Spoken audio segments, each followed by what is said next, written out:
So guys, let's take a look at AUD USD for the next day.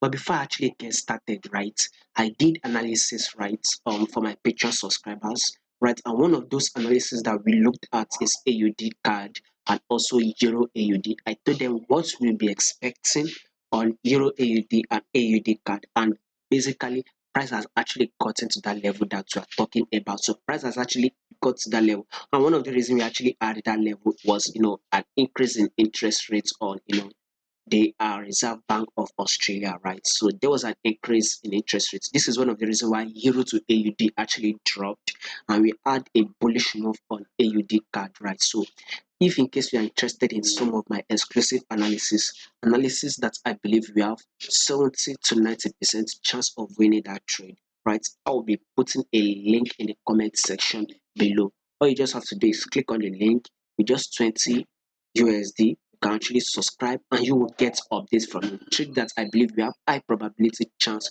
of winning such trade. That is what I'll be putting out.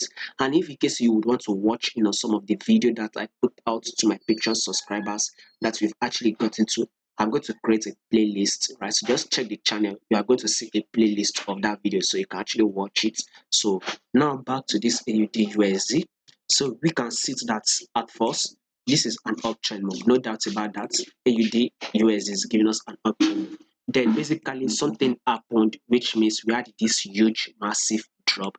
And one of these movements was, increase in interest rate and also NFP, which came out better. Then we had a massive move on our DXY. This is why every other pairs against our USD actually dropped. So AUD to USD was one of those pairs that actually dropped, right? So now, right now, this price has given us a bullish move due to the increase in interest rates. So what we'll be expecting the next day is a continuous bullish move, by the way. So if you are to go to the 4-hour time frame, so basically you would see something like an ice and then a pullback, then a new ice being played out here, and then a pullback. So what thing we will be watching out for next is another impulse move that will actually take out this high. So basically, we are expecting or watching out for a bullish move on AUD USD. So like I said, if in case you need high probability trade, if you're interested in one, check the link in the comment section below and actually become one of my Patreon, subscribers.